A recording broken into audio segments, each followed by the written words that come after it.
Hello engineers, मैं Aditya Gautam, corporate trainer civil Guruji Bhopal. आज आपके लिए लेकर आया हूँ BBS for slab and slab beam, मतलब बार बेंडिंग शेड्यूल स्लैब का और स्लैब बीम का हम यहाँ पर आज जानने वाले हैं। वो तो चलिए सबसे पहले बात करते हैं कि वन वे स्लैब किसे कहते हैं और टू वे स्लैब किसे कहते हैं। तो first of all, one way slab वो स्लैब होती है जिसमें longer span upon shorter span is greater than equal to 2 होता है। वो होती है आपकी कौन सी स्लैब? One way slab. और टू वे स्लैब वो स्लैब होती है जिसमें longer span upon shorter span is less than 2 होता है। वो टू वे स्लैब होती है। मतलब यदि आपका लॉन्गर स्पान 4 मीटर है और शॉर्टर स्पान 1.5 मीटर है, तो 4/1.5 जब आप करेंगे तो आपका आएगा कौन सा स्लैब? वन वे स्लैब आने वाला है। हम बात करते हैं स्लैब बीम की ड्रॉइंग रीडिंग के बारे में। जैसा कि आप देख सकते हैं मेरे हाथ में यहाँ पर एक स्लैब बीम की ड्रॉइंग है, जिसके बारे में मैं आपको बताने वाला हूं किस तरह से स्लैब बीम की ड्रॉइंग को रीड किया जाता है, स्ट्रक्चर की ड्राइंग को कैसे रीड किया जाता है। तो फर्स्ट ऑफ ऑल आप इस ड्राइंग को देख सकते हैं, आपके पास ये ड्राइंग भी हम प्रोवाइड कर देंगे, ये ड्राइंग, ठीक है ना। तो सबसे पहले आपको इसमें क्या रीड करना हो तो उसके बारे में बात कर दूं। यहां पर जो नोट्स दिए हुए हैं साइड में आपको ड्राइंग में, सबसे पहले राइट हैंड साइड में जो नोट्स आपको दिए हुए होते हैं, सबसे पहले आपको वो चीज रीड करनी होती है। फिर उसके बाद आपको रीड करना होता है नीचे ये जो सेक्शन दिए हुए होते हैं, यहां पर आपके जो नोट्स के बगल में ही जो सेक्शंस दिए हुए हैं उनको आपको रीड करना है। फिर उसके बाद यहां पर जो स्लैब बीम के रेनफोर्समेंट की डिटेलिंग दी गई हुई है उसको आपको रीड करना है। फिर उसके बाद क्या, यहां पर जो फ्रेम्स दिए गए हुए हैं उनको रीड करना है। देखिए, या तो ये ड्राइंग स्लैब बीम की हो सकती है या तो ग्राउंड बीम की हो सकती है, लेकिन इसको कौन सी ड्राइंग बोलेंगे? इस ड्राइंग को बोलेंगे स्ट्रक्चर की ड्राइंग। ये आपको स्ट्रक्चरल इंजीनियर प्रोवाइड करता है, जहां पर आपको रेनफोर्समेंट बार की लोकेशन, रेनफोर्समेंट बार की कटिंग लेंथ, रेनफोर्समेंट बार का डाया और रेनफोर्समेंट बार की स्पेसिंग, ये सारी चीजें दी हुई होती हैं। उस ड्राइंग को बोलते हैं स्ट्रक्चर की ड्राइंग। हम इसको सबसे पहले रीड करना सीखते हैं कि इसको रीड कैसे करते हैं। यहां पर आपको एक फ्रेम दिया गया हुआ है, इस फ्रेम की रीडिंग के बारे में बात करेंगे। सबसे पहले कॉलम के अलाइनमेंट की बात कर लेते हैं। कॉलम के अलाइनमेंट कैसे देखते हैं, कैसे पता करते कॉलम के अलाइनमेंट को? तो हम बात करते हैं फ्रेम 6 की बात करते हैं। यहां पर आपको एक फ्रेम दिख रहा होगा जो कि फ्रेम 6 है। इसमें आप कॉलम का अलाइनमेंट देख सकते हैं कि सबसे पहले ये जो कॉलम गया हुआ है ना, ये गया हुआ है 250 के स्पान पे। यहां पर जो कॉलम है, यहां पर आप देख सकते हैं, यहां पर जो कॉलम दिया गया हुआ है वो 250/400 कॉलम है। कितने कॉलम है? 250/400 कॉलम है। इस ड्राइंग में 250/400 कॉलम दिए, और जो बीम है वो 250/300 की ग्राउंड बीम दी गई हुई है। और हमारे केस में इसी ड्राइंग में हमारे पास एक और बीम है जो कि 250/350 की हमारे पास स्लैब बीम है। तो हम दोनों की ड्राइंग रीडिंग बताएंगे। तो यहाँ पर फ्रेम की मैं बात कर रहा था। सबसे पहले जैसा कि आप फ्रेम में देखेंगे तो ये जो अलाइनमेंट है, ये सबसे पहले 250 का अलाइनमेंट है। फिर उसके बाद आगे यदि आप बढ़ते जाते हैं तो इसी तरह से 250, 250, 250 सारे अलाइनमेंट फ्रेम 6 में यदि आप देखोगे, फ्रेम 6 की यदि मैं बात करूं तो फ्रेम 6 में आप देखते कि 250 के पूरे ही अलाइनमेंट दिए गए हुए हैं। तो ये तो बात हो गई कब की? जब हम स्लैब बीम की या ग्राउंड बीम की कटिंग लेंथ निकालते, सबसे पहले हमें पता करना होता है क्या?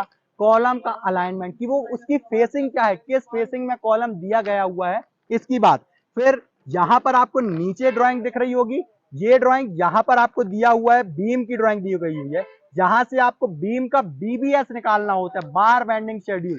देखिए, यदि आपको बीम का बीबीएस निकालना है तो जब आपको लैपिंग प्रोवाइड करनी है, मैं वापस से कहूंगा, यदि आपको बीम में लैप प्रोवाइड करना है तो यदि टॉप मेन बार में आप लैप प्रोवाइड करते हैं तो सपोर्ट से या जंक्शन से L/3 छोड़ने के बाद ही हमेशा आप अपनी ड्राइंग के हिसाब से जो भी L/3 आएगा उसमें लैप प्रोवाइड करेंगे। कहां पर? टॉप मेन बार में जब भी आप लैप प्रोवाइड करेंगे तो जंक्शन से या सपोर्ट से L/3 छोड़ने के बाद आप लैप प्रोवाइड करेंगे। और यदि बॉटम मेन बार की बात करूं तो जंक्शन से 2D छोड़कर आप क्या प्रोवाइड करेंगे? लैप प्रोवाइड करेंगे। जहां पर डी क्या है?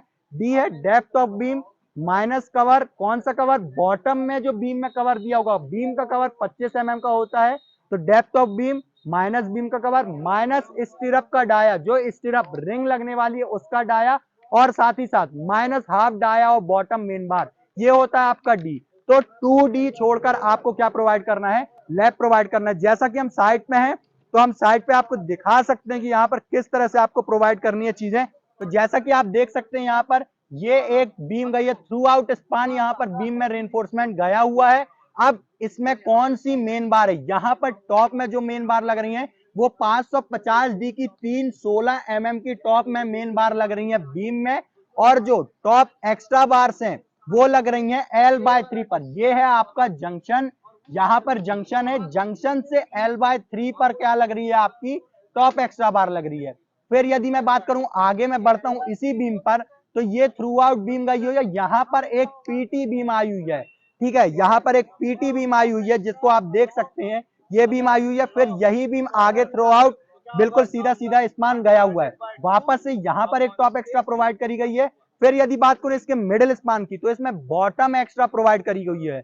यदि मैं आपको साइड में दिखाऊं कि कहां पर बॉटम एक्स्ट्रा बार है, तो यहां पर यदि आप नीचे देखते हैं तो ये जो बार्स हैं, ये बार्स नीचे की बार, ये वाली बार जो है ये बॉटम एक्स्ट्रा बार है। ये आप देख सकते हैं पूरे में कहां से लगी हुई है, बीच के L/3, मतलब यदि थ्रू आउट स्पान यदि मैं L बोलूं तो L/3 पर, बीच के L/3 पर ये जो बार लगी हुई है, ये बार जो है वो है आपकी बॉटम एक्स्ट्रा बार है। एक कंपोनेंट को दूसरे कंपोनेंट से जोड़ने के लिए क्या किया जाता है, तो दिया जाता है एंकर प्रोवाइड किया जाता है। कितना होता है वो एंकर, वो होता है LD। LD मतलब डेवलपमेंट लेंथ 50D, आपको 24 से लेके 47D तक IS कोड बोलता है कि आप एंकर प्रोवाइड कर सकते हैं, डेवलपमेंट लेंथ दे सकते हैं।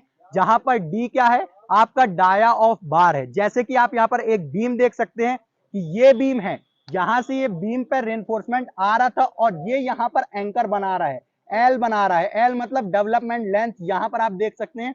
और सेम बॉटम मेन बार आ रही है, वो भी यहां पर क्या बना रही है, आपका लैब बना रही है। तो इस तरह से ये बात हुई बीम की। यदि तो आज आपने इस वीडियो पे क्या क्या सीखा, आपने क्या सीखा कि सबसे पहले आपने ड्राइंग को रीड करना सीखा कि ड्राइंग को किस तरह से रीड करते हैं, स्लैब बीम में कौन कौन सी आपकी कैसे बार्स बिछती हैं, किस तरह से बार बिछाया जाता है। तो इसी तरह से नॉलेज वाली वीडियोस पर जुड़े रहने के लिए और नॉलेज की वीडियो देखने के लिए civil engineering Madhya Pradesh channel को सब्सक्राइब करें, फॉलो करें और सपोर्ट करें। तो आपका तहे दिल से शुक्रिया इस वीडियो पे अंत तक बने रहने के लिए, बहुत बहुत धन्यवाद।